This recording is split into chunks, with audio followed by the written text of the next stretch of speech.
Hi, Latha Baiju audio novels சேனலுக்கு உங்களை வரவேற்பது நான் ஆர்ஜே ரதி. சேனலை இன்னும் சப்ஸ்கிரைப் பண்ணாதவங்க மறக்காம சப்ஸ்கிரைப் பண்ணிக்கோங்க. இன்னைக்கு நம்ம கேட்க போற கதை எழுத்தாளர் லதா பைஜுவின் முன்னந்தி சாரல்னி அத்தியாயம் 19. வாங்க வீடியோக்குள்ள போகலாம். நாட்கள் அதன் பாட்டில் செல்ல சுபாஷினியின் கல்யாணம் முடிந்திருந்தது. அடுத்து நகுலன் வளர்மதியின் கல்யாணத்திற்காய் அனைவரும் தயாராகி கொண்டிருந்தனர். கல்யாணத்திற்கு 10 நாட்களே இருக்க வீட்டினர் கல்யாண வேலைகளில் பிஸியாக அலைந்து கொண்டிருந்தனர். தீவிரவாதி சிவாவின் வழக்கு பல கட்ட விசாரணைகள் முடிந்து அன்று தீர்ப்பு வழங்கப்படுவதாக இருந்தது. கோர்ட்டுக்குள் நுழைந்த வசீகரனும் ஹாசினியும் நீதிபதியின் தீர்ப்பிற்காக பதட்டத்தோடு காத்திருந்தனர். ஏட்டு ஏகாம்பரமும் நீதிமன்றத்துக்கு வந்திருந்தார். நீதிமன்றம் பலத்த அமைதியோடு இருக்க மூக்கு கண்ணாடியை சரியாக்கி கொண்டு நிதானமாய் தீர்ப்பை வாசிக்கத் தொடங்கினார் நீதிபதி குமாரசாமி. நடந்து முடிந்த வழக்கு விசாரணையில் குற்றம் சாட்டப்பட்ட தீவிரவாதி சிவா அப்ரூவராக மாறி தனது வழக்குகளில் சம்பந்தப்பட்டவர்களை சாட்சியத்தோடு காட்டி கொடுத்து தன் குற்றத்தையும் ஒத்துக்கொண்டதால் அவருக்கும் இந்த நீதிமன்றம் 3 ஆண்டுகள் சிறை தண்டனை விதிக்கிறது. மேலும் இந்த வழக்கின் பின்னணியில் இருந்து செயல்பட்டு வந்த முன்னாள் அமைச்சரும் இந்நாள் எதிர்க்கட்சி தலைவருமான சாரங்கபாணியை போதை மருந்து கடத்தல், காட்டின் வளத்தை சுரண்டுதல், கொலை வழக்கு, சொத்து குவிப்பு வழக்கு, கள்ளக்கடத்தல் போன்ற 8க்கும் மேற்பட்ட வழக்குகளில் சம்பந்தப்பட்டிருப்பதால் அவரது கணக்கில்லாத சொத்துக்களை பறிமுதல் செய்யவும் அவரது குற்றங்கள் நிரூபணமானதால் ஆயுள் தண்டனையும் வழங்கி தீர்ப்பளிக்கிறேன். சட்டத்தை காப்பாற்ற வேண்டிய பதவியில் இருந்து கொண்டு இவர்களுக்கு துணை போன இன்ஸ்பெக்டர் சக்திவேலுக்கு 1 ஆண்டு சிறை தண்டனை விதித்து சட்டத்தை காப்பாற்ற வேண்டிய அவரே அநியாயத்துக்கு துணை சென்றதால் நிரந்தர பணி நீக்கம் செய்யவும் உத்தரவிடுகிறேன். இந்த வழக்கில் மிகவும் சிறப்பாக புலன் விசாரணை செய்து விரைவில் குற்றங்களை ஆவணங்களுடன் நிரூபித்த inspector Vijayakumar, sub inspector Vaseegaran, Hasini மற்றும் சக அலுவலர்களுக்கு இந்த நீதிமன்றம் பாராட்டுக்களை தெரிவித்துக் கொள்கிறது. இத்துடன் கோர்ட் கலைகிறது என்று அவர் சாசனத்தில் கையெழுத்திட்டு எழுந்து செல்ல குற்றவாளிகளை போலீஸ் அழைத்து சென்றது. அவர்களை கடந்து செல்கையில் நின்ற சிவா வசீகரனிடம் வந்தான். சார், 10 வருஷமா அந்த ஆளுக்காக எவ்வளவோ தப்பு பண்ணியிருக்கேன். கடைசியில் அவன் அரசியல் புத்தியை காட்டிட்டான். சரியான நேரத்துல நீங்க சொன்ன மாதிரி அப்ரூவரா மாறினதால என் தண்டனை காலம் குறைஞ்சிடுச்சு. இனி வெளியே வந்ததும் என் பேர்ல வெறும் சிவா மட்டும்தான். தீவிரவாதி சிவா செத்துட்டான். ரொம்ப நன்றி சார் என்றான். வாழ்க்கையை எல்லாருக்கும் பயனுள்ள மாதிரி வாழணும். கத்தி எடுத்த எவனோ மன நிம்மதியோட வாழவே முடியாது. இனியாச்சும் நீ திருந்தி நல்லபடியா இருந்தா சந்தோஷம்தான் என்ற வசீகரனை பெருமையுடன் பார்த்தார் ஏகாம்பரம். அவர்கள் பேசுவதை கேட்டுக்கொண்டு நின்ற சாரங்கபாணி, திட்டம் போட்டு என்னை கேஸ்ல மாட்டி விட்டு என் ஆளையே எனக்கு எதிராக அப்ரூவரா மாற வச்சு என் சொத்தெல்லாம் அபகரிச்சு என்னை செல்லா காசாக்கிட்டேல, உன்னை நான் சும்மா விட மாட்டேன்டா. உங்க அப்பன் போன இடத்துக்கே உன்னையும் அனுப்பி வைக்கிறேன் என்று கத்தியவர் அங்கே பக்கத்தில் நின்று கொண்டிருந்த இன்ஸ்பெக்டரின் இடுப்பில் இருந்த துப்பாக்கியை எடுத்து வசீகரனை சுட்டார். அது அவனது இடது தோள்பட்டையை துளைத்து சென்றது. மறுபடியும் அவர் சுடுவதற்குள் ஹாசினியின் துப்பாக்கி அவர் கையை குறிவைத்து துப்பாக்கியை கீழே வீழ்த்திருந்தது. வசீகரனின் தோளிலிருந்து வேகத்தோடு வெளியேறி கொண்டிருந்த இரத்தத்தை கண்டு பதறிய ஹாசினி அவனை தாங்கிக் கொண்டாள். அதற்குள் அங்கே ஆட்கள் கூடிவிட இன்ஸ்பெக்டர் ராஜசேகர் அந்த சாரங்கபாணியை ஓங்கி அறைந்தார். என்ன தைரியம் தான் போலீஸ்காரன் மேல போலீஸ் துப்பாக்கியவே நீட்டுவ? இவ்வளவு தண்டனை கிடைச்சும் உனக்கு பத்தலையா? 2 ஆயுள் தண்டனையா மாத்தணுமா என்று கத்தியவர், கான்ஸ்டபிள், இந்த ஆளை கொண்டு போய் வண்டியில ஏத்துங்க என்று விட்டு பரபரப்பான அங்கிருந்த சூழலை அவர் சரியாக்க முயல அதற்குள் ஏகாம்பரம் ஆம்புலன்ஸை அழைத்திருந்தார். ஆம்புலன்ஸில் வசீகரனை ஏற்றிக்கொண்டு ஹாஸ்பிட்டலை நோக்கி வேகமாய் சென்று கொண்டிருந்தது. அவனது வேதனையான முகத்தை கண்டு கதறி அழுது கொண்டிருந்தாள் ஹாசினி. அவளது மடியில் தன் தலையை வைத்து அவனுக்காய் அவள் பதறி கதறி அழுவதை கண்டு அவனது மனம் அந்த நிலையிலும் நெகிழ்ந்தது. பேபி, பயப்படாத பேபி, கையில தானே அடிபட்டிருக்கு. இதுக்கு போய் இப்படி அழுதுட்டு இருக்க, தைரியமா இரு. வழியிலும் அவளை சமாதானப்படுத்தியவனின் கண்களில் முதலில் அவளை கண்டது நினைவில் வந்தது. எதுக்கும் பயப்படாம ஆண்களை விட தைரியமா இருக்கிற ஹாசனியா இப்படி அழுகிறா? அவனுக்கு ஆச்சரியமாகவும் இருந்தது. ஆமாம்மா, எவ்வளோ தைரியமான பொண்ணு நீங்க. இதுக்கு போய் இப்படி அழுதுட்டு இருக்கீங்க. கையில தானே குண்டு தொலைச்சிருக்கு, வெளியே எடுத்துடலாம், பயப்படாதீங்க என்றார் ஏகாம்பரம். அங்கிள், சும்மாவே ரத்தத்தை பார்த்தா இவர் பயப்படுவார். இவர் இந்த நிலைமையில பார்க்க என் மனசு பொறுக்க மாட்டேங்குது என்று மீண்டும் அவனது காயத்தில் சுத்தி இருந்த துணியை தாண்டி வழியும் இரத்தத்தை கண்டு கண்ணீர் விட தொடங்கியவளை அதிசயமாய் பார்த்தார் அவர். ஜான்சி ராணி மாதிரி தைரியமா ஆம்பளைங்களை மதிக்காம அலட்சியமா இருந்த பொண்ணா இது? இப்படி மாறி போயிடுச்சு. கல்யாணம் குடும்பம்னு வந்தா எல்லா பொண்ணுகளும் இப்படி மாறிடுவாங்களோ என்னமோ. அவர் மனது பல விதமா யோசிக்கும் போதே ஹாஸ்பிட்டல் வந்திருக்க அவனை அட்மிட் செய்து உள்ளே அழைத்து சென்றனர். மருத்துவர்கள் அவசரமாய் அவனை ஆபரேஷன் தியேட்டருக்கு அழைத்து சென்று அவர்களின் கடமையை தொடங்கினர். கையில் இருந்த தோட்டாவை நீக்கி ஆபரேஷன் முடிந்து அவனை தனி அறைக்கு மாற்றும்போது நேரம் மாலையாகியிருந்தது. மருந்தின் மயக்கத்தில் வசீகரன் கண்மூடி படுத்திருக்க அவன் முகத்தையே பார்த்து கொண்டு கண்ணீரோடு அமர்ந்திருந்தவள் கைகள் அவளை அறியாமலே அவன் முகத்தை அன்போடு வருடிவிட்டது. அவனையே பார்த்து கொண்டிருந்தவளின் முகம் அவளை அறியாமலே அவனை ரசித்து கொண்டிருந்தது. ஆண்மையான அழகான காந்த கண்கள், கூர்த்த மூக்கு, நல்ல நிறம், அழகான உதடுகள், அவனுக்கு அழகாய் பொருந்தும் ஹேர் ஸ்டைல். என் வசி எவ்வளோ அழகா இருக்கான். இவனை விட்டு போறதுக்கான நினைச்சேன். ஆம்பளைங்கனாலே பொண்ணுகளை அடிமைப்படுத்தி ஆள நினைப்பாங்கன்னு தான் நினைச்சேன். ஆனா அந்த ஆளுமையில அன்பும் கலந்திருப்பது தான் இல்லறம்னு நான் உணராம போயிட்டேன். சில ஆண்களை போல எல்லா ஆண்களும் இருப்பாங்கன்னு நினைச்சது எவ்வளோ பெரிய மூடத்தனம். கல்யாணம் ஆனா என் சுதந்திரம் பறி போயிடும்னு தப்பு கணக்கு போட்டேனே. என் வசி எவ்வளோ அன்பானவன். அவனோட அம்மா தங்கச்சி என் அம்மா மேல கூட எவ்வளோ அன்பு வச்சிருக்கான். அவங்கள நேசிக்கிறவன் அவனோட மனைவியான என்னை எவ்வளோ நேசிப்பான். இவ்வளோ நாளா என்னை எதுக்குமே அவன் கட்டுப்படுத்தியதே இல்லை. என்னோட அன்புக்காக ஏங்கி கொண்டிருந்தவனை எவ்வளோ உதாசீனம் செஞ்சிருப்பேன். என் மேல அவன் வச்சிருந்த அன்பை புரிஞ்சுக்காம அழகான நாட்களை வெறுமனே தொலைச்சிருக்கேன். இவனோட கண்ணீர் எனக்கு எந்த அளவுக்கு வேதனையை கொடுக்குது. அவனுக்கு கையில குண்டு தொலைச்ச போது எனக்கே தொலைச்சது போல வலிக்குது. இதெல்லாம் எதனால? பலவாறு யோசித்து கொண்டிருந்தவளின் மனது அவளிடம் கேள்வி கேட்டது. அப்படின்னா இதுதான் காதலா? காதலுக்கு இவ்வளோ சக்தி இருக்கா என்ன? நான் என் வசீகரனை முழுமையா ஏற்றுக்கொண்டு காதலிக்க தொடங்கிவிட்டேனா? அவளது மனசை அலசி ஆராய்ந்ததில் கிடைத்த பதில் அவள் மனதுக்கு மிகவும் சந்தோஷமாய் இருந்தது. என் வசி, என்ன காதலிக்கும் வசி, என் கணவன் வசி. அவனோட பார்வையில எவ்வளோ காதல் இருந்தது. அதை புரிஞ்சுக்காம நோகடிச்சு தவிக்க விட்டுட்டேனே. அவனையே பார்த்து கொண்டிருந்தவள் அவனது பரந்த நெற்றியில் அழுத்தமாய் முத்தமிட்டாள். அதை அவன் உணர்ந்தானோ என்னவோ அவனிடம் மெல்ல அசைவு தோன்றியது. வசி, வசி, என்ன பாருங்க வசி. அவனது முகத்தை தடவி அவள் அழைக்க அவன் மெதுவாய் கண்ணை திறந்தான். சோர்வுடன் வந்தது அவனது குரல். இருங்க, நான் போய் டாக்டரை கூப்பிடுறேன் என்றவள் வெளியே பாய்ந்தாள். அங்கே இருந்த ஏகாம்பரத்திடம் விஷயத்தை கூறிவிட்டு மீண்டும் உள்ளே வந்தாள். டாக்டர் வந்து பரிசோதித்து விட்டு பிரச்சனை ஒன்றுமில்லை, கையை சிறிது நாட்கள் அசைக்க கூடாதென்று சொல்லி பெல்ட் மாட்டிவிட்டு அவனுக்கு பழச்சாறு எதுவும் கொடுக்குமாறு கூறி சென்றார். வசீகரனிடம் கூறிவிட்டு ஏகாம்பரம் பழச்சாறு வாங்கி வர சென்றார். வசி, அவனது வலது கையை பிடித்து கொண்டவள், ரொம்ப வலிக்குதா என்றாள். என்று அவன் கூறியதும் கவலையுடன் அவன் நெற்றியில் முத்தமிட்டவளை புன்னகையுடன் நோக்கியவன், இப்ப வலிக்கல பேபி என்றான். அவன் கூறியதன் அர்த்தம் புரிய, இனி எப்பவும் உங்களுக்கு வலிக்க விடமாட்டே வசி என்றவளை நோக்கி, நிஜமாவா என்றான் வசீகரன். சத்தியமா என்றவளின் முகத்தில் இருந்த தெளிவு அவனுக்கு சந்தோஷமாய் இருந்தது. வசி, நான் பண்ணின எல்லா தப்புக்கும் உங்ககிட்ட மன்னிப்பு கேட்டுக்கிறேன். உங்களை நான் ரொம்ப வேதனைப்படுத்திட்டேன். உங்ககிட்ட மனசை விட்டு பேசணும்னு கொஞ்ச நாளாவே நினைப்பேன். ஆனாலும் ஏதோ ஒன்று தடுத்துக்கிட்டே இருந்துச்சு.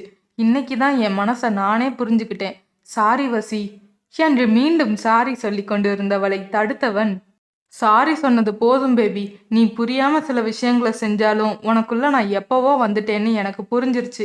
அத நீயும் உணரணும் தான் நான் காத்திருந்தேன். இனி சாரி சொல்ல தேவையில்லை, வேற ஒண்ணுதான் சொல்லணும் என்றான்.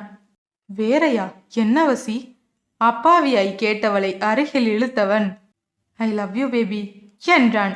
அந்த வார்த்தையின் சுகத்தை முழுமையாய் உணர்ந்தவள் செந்தூரமாய் சிவந்தாள். மீட்டு வசி. வெட்கத்துடன் வந்த அவளது வார்த்தைகள் அவன் மனதில் ஒரு நிம்மதியை கொடுக்க, தேங்க்யூ பேபி, இந்த நிமிஷத்துல நான் செத்தாலும் பரவாயில்ல, அவ்வளோ சந்தோஷமா இருக்கேன் என்றவனின் வாயை பொத்தியவள், வசி, பேச்சுக்கு கூட இப்படிலாம் சொல்லாதீங்க. உங்களுக்கு உடம்புல தோட்டா பாஞ்சதுமே நான் செத்துட்ட மாதிரி உணர்ந்தேன். அப்படி ஒரு வேதனையா நான் என் வாழ்க்கையில அனுபவிச்சதே இல்லை. இனி வரும் நாட்கள் நமக்கானது. அதை கொஞ்சம் கூட மிஸ் பண்ணாம மாமா அத்தை மாதிரி என் அப்பா அம்மா மாதிரி அந்யோன்யமா சந்தோஷமா வாழணும் என்றவளின் வார்த்தையில் அவன் மீது இருந்த காதல் தெரிய அவன் மேலும் மகிழ்ந்தான். அதற்குள் விஷயம் தெரிந்து ஹாஸ்பிட்டலுக்கு வந்தனர் ராஜேஸ்வரியும் சபர்மதியும். இருவரும் பதறிக்கொண்டு உள்ளே நுழைந்தனர். கண்ணா, உன் அப்பாவை கொன்னவங்களை கண்டுபிடிச்சு நீ தண்டனையும் வாங்கி கொடுக்க போறேன்னு ரொம்ப சந்தோஷமா பெருமையா இருந்தேன். ஆனா அதனால உனக்கு ஏதாவது ஆகியிருந்தா ஐயோ நினைச்சு பார்க்க கூட முடியல என்றவர். படுபாவி, அவன் செஞ்ச தப்புக்கு தானே தண்டனை கிடைச்சது. என்னமோ நீ வேணும்னே தேடி பிடிச்சு சும்மா தண்டனை வாங்கி கொடுத்தது போல ஒன்ன கொல்ல பார்த்துருக்கான். உனக்கு ஏதாவது ஆகியிருந்துச்சுன்னா நாங்க என்னடா பண்ணுவோம்?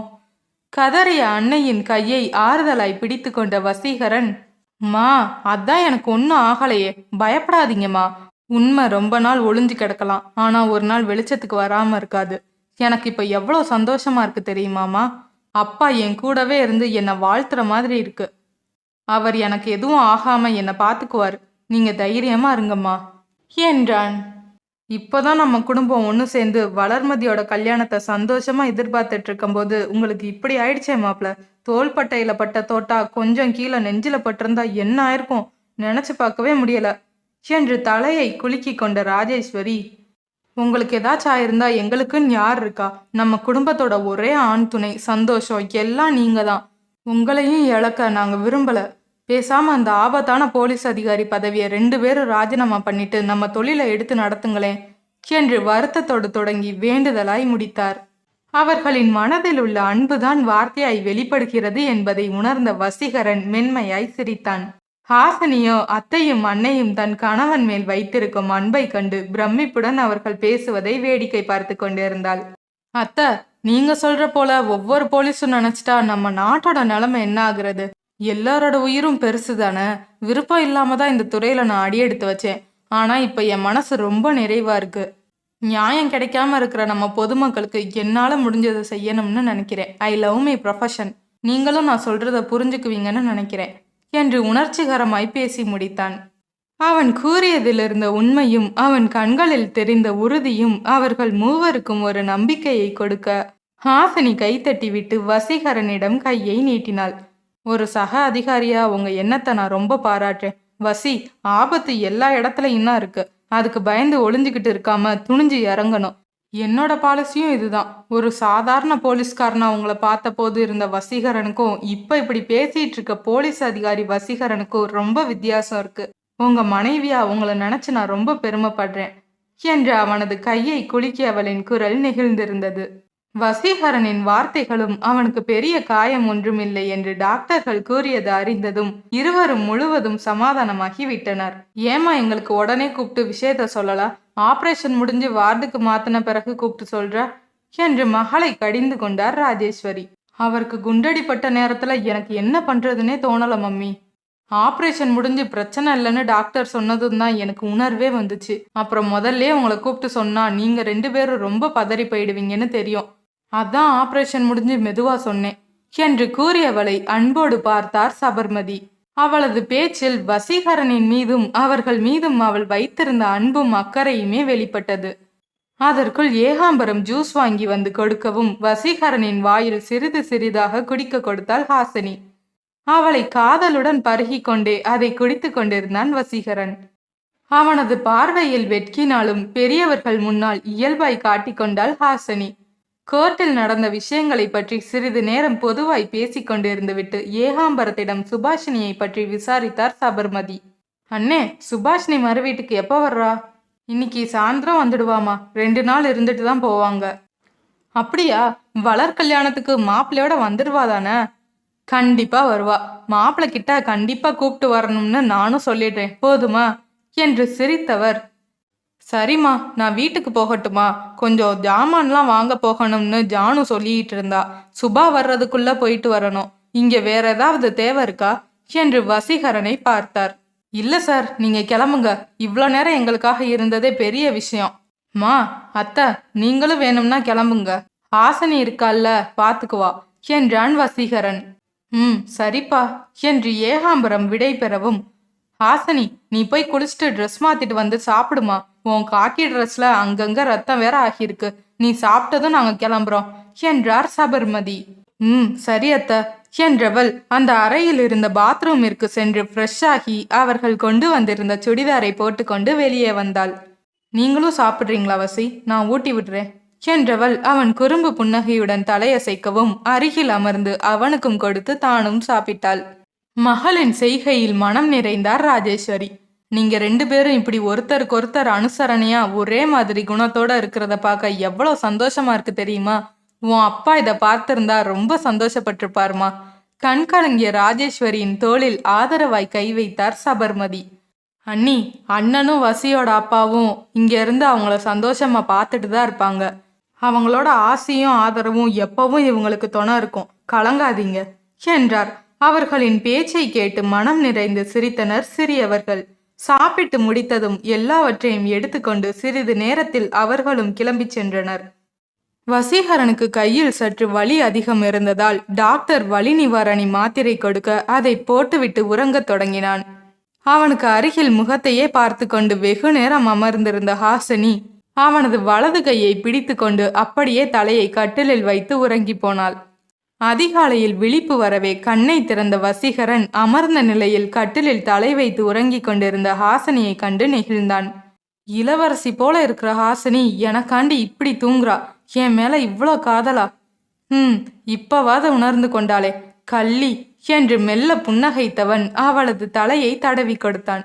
பகல் முழுவதும் இருந்த அலைச்சலும் அழுகையும் அவளுக்கு மிகுந்த சோர்வை கொடுத்திருக்க, அவனோடு மனம் விட்டு பேசியதில் கிடைத்த நிம்மதியும் சேர்ந்து கொள்ள அயர்ந்து உறங்கி கொண்டிருந்தாள் அவள். அவனது கைகளின் ஸ்பரிசத்தில் குழந்தையைப் போல புன்னகைத்தவளை காதலுடன் பார்த்திருந்தான் அவள் கணவன். அங்கிருந்த 2 நாட்களில் ஒருவரை ஒருவர் மனதால் மிகவும் நெருங்கியிருந்தனர். சிறு சிறு சில்மிஷங்களோடு அவர்களின் காதலும் வளர்ந்து வந்தது. சிறிது நாட்கள் கையை அசைக்க கூடாது என்று டாக்டர் கூறிவிட்டதால் வசீகரனை கண்ணாய் கவனித்து கொண்டாள் ஹாசினி. வளர்மதியின் கல்யாணத்திற்கு நாட்கள் நெருங்கிவிட்டதால் ஹாஸ்பிட்டலில் இருந்து டாக்டரின் அனுமதியுடன் டிஸ்சார்ஜ் ஆகி வீட்டுக்கு சென்றனர். சந்திரனை தன் வெளிச்ச கதிர்களால் மறைத்து கொண்டு கிழக்கில் உதயமாக தொடங்கியிருந்தான் சூரியன். அங்கங்கே பறவைகளின் கீச் கீச் என்ற குரல் கேட்டு கொண்டிருக்க, அப்போதுதான் குளித்து முடித்து புத்தம் புதிய பூவாக பளிச்சென்று நைட்டியில் நின்று கொண்டிருந்தாள் ஹாசினி. மனம் முழுவதும் கணவனின் நினைவில் மலர்ந்திருக்க உதடுகள் ஏதோ ஒரு திரைப்பட பாடலை புன்னகையுடன் முணுமுணுத்து கொண்டிருந்தது. குளித்து விட்டு வந்த வசீகரன் ஹாசினி பால்கனியில் நிற்பதை கண்டு அவளிடம் சென்றான். அவன் தன்னை நோக்கி வருவதை கண்டவள் அழகாய் புன்னகைத்தாள். குட் மார்னிங் வசி. Good morning baby. என்ன காலையிலே வேடிக்கை பார்த்துட்டு நின்றுட்டு இருக்க? கோயிலுக்கு கிளம்பணுமே, கிளம்பலையா? கிளம்பணும் வசி, இன்னும் கொஞ்ச நேரம் ஆகட்டும் என்றவளின் குரல் அந்த குளிரான காலையில் அவன் அருகாமையில் குலைந்திருந்தது. குளித்துவிட்டு வந்தவனின் மீதிருந்து வீசிய ஷேவிங் கிரீமும் சோப்பும் கலந்த வாசம் அவளை கிறங்கடித்தது. கணவனை முழு மனதோடு ஏற்றுக்கொண்ட பின்னர் அவனது ஒவ்வொரு விஷயங்களும் மனதில் ரசனையோடு பதிந்தது. அவனது சிறு தீண்டல்களையும் மனம் ஆர்வத்துடன் எதிர்பார்க்க தொடங்கியது. வசி, கை வலிக்குதா? இப்ப எப்படி இருக்கு, காட்டுங்க என்றவள் அவனது காயத்தை ஆராய்ந்தாள். முந்தின நாள்தான் அவனது தோள்பட்டையில் இருந்த கட்டை பிரித்து விட்டு வந்திருந்தனர். தினமும் ராமுதான் அவனுக்கு குளிப்பதற்கு உதவி செய்து வந்தார். கட்டை பிரித்து விட்டதால் அவனே குளித்துக் கொள்வதாய் கூறிவிட்டான். காயத்தில் தண்ணீர் படாமல் இருக்க சுத்தி இருந்த கவரை எடுத்துவிட்டு கையை பிடித்து காயத்தில் ஒட்டியிருந்த பிளாஸ்திரியை பார்த்தாள். காயம் வெளியில் தெரியாவிட்டாலும் அதை பார்த்து கொண்டிருந்தவளை கண்டு சிரித்தான். கைய பார்த்ததும் எப்படி இருக்குன்னு புரிய நீ என்ன டாக்டரா? கையை தூக்கும்போது மட்டும் வலிக்குது பேபி, மற்றபடி ஒன்றும் இல்லை என்றவன் அவளது சிவந்திருந்த முகத்தையே ஆசையோடு பார்த்தான். அவனது நெருக்கமும் அவனிடமிருந்து வீசிய நறுமணமும் தேகத்தின் இருந்த குளிர்மையும் அவளிடம் ஒரு தவிப்பை உருவாக்கியது. அதை உணராமல் அவளிடம் பேசி கொண்டிருந்தான் அவள் ஆசை கணவன். பேபி, வளர் நிச்சயத்துக்கு இன்னும் கொஞ்ச நேரத்துல எல்லாரும் வர தொடங்கிடுவாங்க.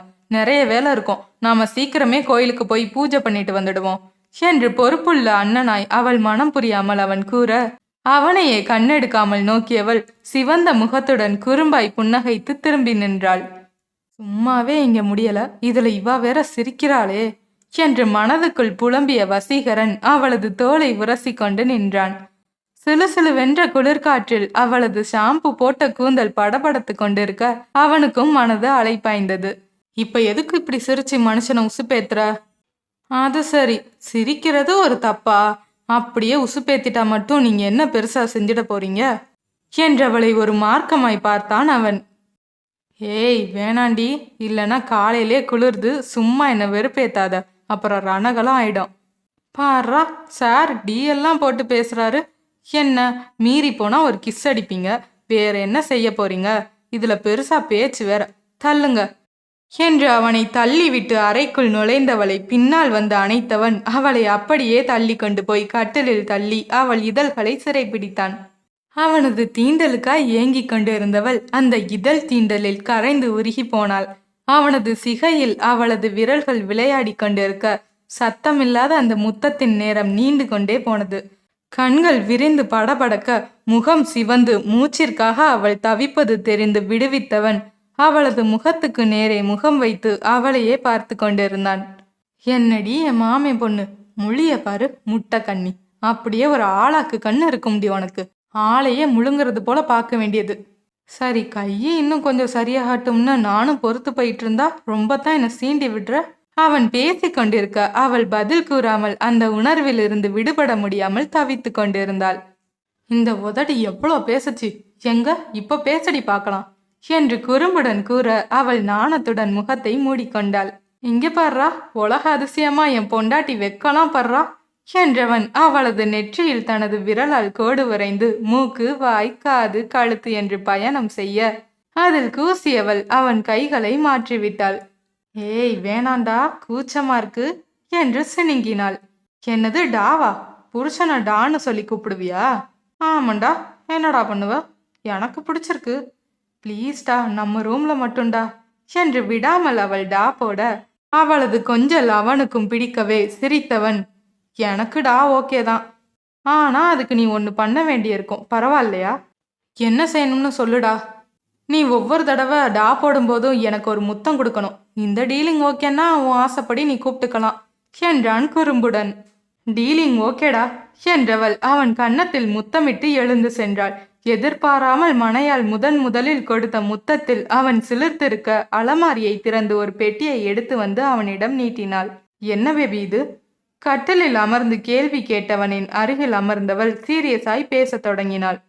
வசி, உங்க பிறந்த நாள் அன்னைக்கே என் மனசுல இருக்கதெல்லாம் சொல்லி இந்த பரிசை கொடுக்கணும்னு வாங்கி வச்சேன், ஆனா அன்னைக்கு கொடுக்க முடியல என்றவளை நோக்கி புன்னகைத்தான் வசீகரன். நீ சொல்லலைன்னா என்ன பேபி, நீ என் மேல எவ்வளோ ஆசையும் காதலும் வச்சிருக்கன்னு அன்னைக்கே நான் பார்த்துட்டேனே. என்ன வசி சொல்றீங்க? உங்களுக்கு எப்படி தெரியும்? நான் ராத்திரி வீட்டுக்கு லேட்டா வந்தப்போ நீ என்னோட ப்ளூ சட்டைய இறுக்கி அணைச்சி உம்மா கொடுத்துட்டு படுத்திருந்தியே, அதை விட அழகா எப்படி உன் காதலை நீ சொல்ல முடியும் என்றான் கள்ளச்சிரிப்புடன். திருட்டு பையா, அன்னைக்கு பார்த்துட்டு தான் ஒன்றும் தெரியாதவ மாதிரி ஹாலில் போய் படுத்துக்கிட்டியா உன்ன என்று அவனை செல்லம்மாய் தலையில் தட்டியவள் பிரேஸ்லெட்டை எடுத்து அவன் கையில் கட்டிவிட்டாள். வசி, பிடிச்சிருக்காடா? தவிப்பும் ஏக்கமும் கலந்து வந்தது அவளது வார்த்தைகள். ரொம்ப பிடிச்சிருக்கு பேபி, இதை விட இதை கொடுத்தவங்க மனச என்றவன் அவள் கையில் மென்மையாய் முத்தமிட்டான். அதில் நெகிழ்ந்தவள், வசி, தெரிஞ்சே உன் மனசை நான் பல முறை காயப்படுத்தியிருக்கேன், அதெல்லாம் பொறுத்துக்கிட்டு காதலை மட்டும் நீ எனக்கு கொடுத்த. உன்னோட காதல் அந்தி நேரத்துல வர்ற அழகான சாரல் மாதிரி என்னை சிலிர்க்க வைக்குது. அந்த மலைச்சாரல் என் வாழ்நாள் முழுவதும் வேணும்னு நான் ஆசைப்படுறேன். சற்று நிறுத்தியவள், என்னோட வாழ்க்கையில ஒரு கதாபாத்திரமா நீ வந்துட்டு போயிடுவேன்னு நினைச்சேன், இப்போ என் வாழ்க்கையே நீதான்னு புரிஞ்சுக்கிட்டேன். என்னோட எல்லா தப்பையும் மன்னிச்சு என்னை உன் மனைவியா முழு மனசோட ஏத்துக்குவியா வசி? கண் கலங்க கேட்டாள். பேபி, என்ன இப்படிலாம் பேசுற? நீ எப்படி நினைச்சு என்னை உன் வாழ்க்கையில சேர்த்துக்கிட்டாலும் நான் உன்னை எப்பவும் என் காதலியா என் மனைவியா மட்டும்தான் நினைச்சேன். அன்போட அருமை தெரியாம அதிகாரத்தையும் பணத்தையும் மட்டுமே பார்த்து வளர்ந்தவ நீ. உன்னோட சில தீர்மானங்கள் வேணா தப்பா இருக்கலாம், ஆனா நீ தப்பானவல்ல. வசி, ஐ லவ் யூ வசி என்று வேகமாய் கட்டி கொண்டாள். அவனது கன்னத்திலும் நெற்றியிலும் மாறி மாறி முத்தமிட்டு தன் காதலை வெளிப்படுத்தியவள் அவன் நெஞ்சில் மகிழ்ச்சியுடன் சாய்ந்து இறுக கட்டி கொண்டாள். அவளது அன்பு சாரலில் சுகமாய் நனைந்து கொண்டிருந்தவன் அவளது தீண்டலில் கட்டுப்பாட்டை இழந்து அவள் நெற்றியில் முத்தமிட்டான். I love you baby, I love you so much என்று மீண்டும் அவள் இதழை தன் இதழால் மூடியவன் அத்தோடு நிற்காமல் அவள் முகமெங்கும் முத்தமிட்டு மேலும் முன்னேறி சொர்க்கத்தின் நரம்புகளை தேடி பிடித்து இசைத்தான். இன்பமான அந்த அவஸ்தையில் மெல்ல தன்னை மறந்தவள் அவனது விரல்களின் ரசனையான மீட்டலில் தன்னையே இழந்து கொண்டிருந்தாள். ஒரு கட்டத்தில் தன் தேடலை நிறுத்திவிட்டு அவளது பளிங்கு முகம் நோக்கி சம்மதத்தை கேட்க அந்த நாணமான தலையாட்டல் அவள் சம்மதத்தை கூறியது. அதற்கு பிறகு சற்றும் தாமதியாமல் அவளில் வேகமாய் அவன் முன்னேற இருவருக்குள்ளும் இனிதாய் ஒரு சங்கமம் நடந்தேறியது. தன்னை புரிந்து கொண்டு தன் மனமாற்றத்திற்காய் தன் காதலுக்காய் காதலோடு காத்து நின்ற கணவனின் நெஞ்சத்தில் ஆசையோடு முகம் பதித்தாள்.